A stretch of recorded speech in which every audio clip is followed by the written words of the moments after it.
This Chat with the Experts is brought to you by Angie's List on 93 WIBC. Welcome back to Chat with the Experts, brought to you by Angie's List. I'm Kyle Hawk, and as warmer weather approaches, thoughts turn to spending time outdoors. And if you long for a newer, improved outdoor space, now is the time to think about AZEK and TimberTech, representing the highest quality, low-maintenance decking materials on the market. AZEK and TimberTech offer a variety of luxurious colors with realistic grain textures, all with unmatched performance benefits. And homeowners choose AZEK and TimberTech for their resistance to fading, staining, and scratching, along with their industry-best warranties. Engineered for performance, AZEK Deck boasts alloy armor technology to ensure long-lasting beauty and durability, along with a 30-year limited fade and stain warranty. TimberTech, a pioneer in capped composite decking, offers a 25-year limited fade and stain warranty, not to mention 4 brand new colors in the Tropical Collection. So whatever your style, whatever your deck dreams, you can build it with AZEK or TimberTech, and then simply sit back and enjoy your brand new deck. We've been talking all about decks today with Tom Booker of the Deck Store, and one vital part to owning a deck is maintaining it and having a regular inspection. Angie Hicks of Angie's List wrote an article for us last year that says that any deck over 10 years old should have an annual inspection or safety check. And the National American Deck and Railing Association says that 40 million decks in the United States are older than 20 years old, and many were built before the current code requirements were actually in place. Consequently, many decks weren't built strong enough to handle use over extended lengths of time. The International Association of Certified Home Inspectors estimates that only 40% of existing decks are actually safe, so having an annual inspection is vital to ensure the safety and longevity of your deck. If you want to read this full article and a whole lot more on decks and things that you should know when it comes to the safety of your deck, you can visit angieslist.com/articles. We have a number of different written articles there, along with photo galleries if you're looking for ideas for your next deck. And of course, we've got podcasts and videos to check out. So visit angieslist.com/articles. All right, now it is time for the Consumers Ask segment of our show. And every week about this time, we take some questions from our listeners who write in via Facebook, Twitter, or our online Angie's List Answers forum. And we look to our guest to get some feedback. And today that guest is none other than Tom Booker of the Deck Store. Tom, are you up for the challenge? Yes, I am. All right. Let's start with a question from Marcus. He wants to know how to know whether his newly constructed deck meets building code.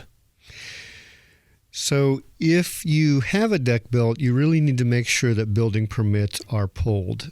So if you're responsible for the process, that's a great way to know, because once the deck is complete, there are inspections throughout the process, and then there's a final inspection. So that ensures that it meets all of the code requirements. If you move into a house that already has a deck, even though it's brand new, you may not know whether that process has been done. Right. So you can check and find out whether building permits were pulled for the deck. And then you can also, so one of the things I tell people is just, you can do a common sense check. It won't tell you if it meets code necessarily, but does the deck have any bounce in it? Does it feel like your kitchen floor? Because it should feel like your floor in your house. It shouldn't have a lot of bounce to it. The rail shouldn't move. Everything should be tight. Those are the most important things. But if you have any doubts about anything, you really need to call an expert in and have it looked at. Yeah. Now, in talking about the building permits, if I hire a contractor to install the deck for me, they should be the ones pulling the permits. Is that how that would work? Typically, that is true, yes. The contractor will pull the permits. The only exception might be if it's a partial install situation. For example, when we do a partial install, we have to have the homeowner pull the permits. Now, we actually take care of that for them, but it has to be done under their name. Okay. But the contractor, again, should be responsible for that process in some manner. Yeah, very good. Lisa wants to know what she may not be thinking about when it comes to deck maintenance. We mentioned earlier how a lot of the composite materials don't require a lot of maintenance at all, but if you're talking about a hardwood deck, there are some things to consider. What should you know? So obviously there's the time that you have to spend maintaining your deck. That's the big thing. Pressure-treated pine and cedar, those are the two common woods, really need to be maintained somewhere. It depends on the quality of finish you use, right? So some of the lower cost stuff that you find in the big box stores. Some of that actually says that it only lasts 6 months to 12 months. Okay. So if you're using those kind of products, you really have to realize that you're going to have to redo them every spring and fall, or at least every year. So if you're gonna have a wood deck, I recommend a really high quality stain that will take care of everything. And some of those products will last, 2, 3, 4 years, sure. But they're very expensive. Right. So you need to, oil-based products work the best, but it's it's a lot of work to do it right. Yeah, no question. Following up on, I guess, our first listener question, Shane says that he just moved into a new home with an old deck. Should he have it inspected? You mentioned some of the things you can kind of check out on your own, but is it wise to have somebody come in and make sure that everything is up to code and safe? I think it's always a good idea to do that. It's really cheap insurance. If you just have a professional come out and look at it, cost you a couple $100, but then you don't have anything to worry about. We do see these stories of deck collapses sometimes, and people get hurt and even killed. So a couple $100 for a deck inspection, and then you don't have to worry about it. Yeah. Now, is this something you can reach out to a home inspector about, or a qualified deck contractor? So we do deck inspections. I don't know about other deck contractors. I assume that they would be pretty well qualified. They're very familiar with the codes.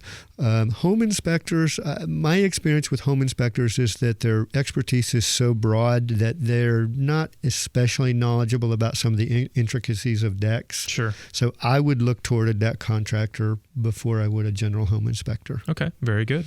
Mallory asks if it's possible to have a hot tub incorporated into her new deck, and what concerns would there be if you were going to do something like that? So the building codes say that decks need to be built to withstand a 40 pound per square foot load.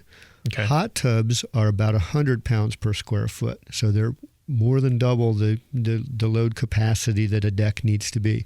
So you definitely have to put extra supports under the deck.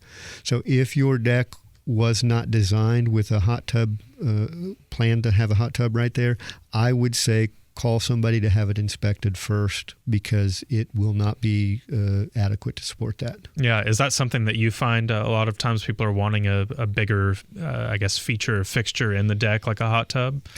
Yeah, it is. It's pretty common to want to add them, and it's also fairly common for us to go look at an old deck and it has a hot tub on it, and the deck has started to sag because they've put that excess weight on it that it just wasn't designed to handle. Yeah, definitely something you want to be very careful and thoughtful about.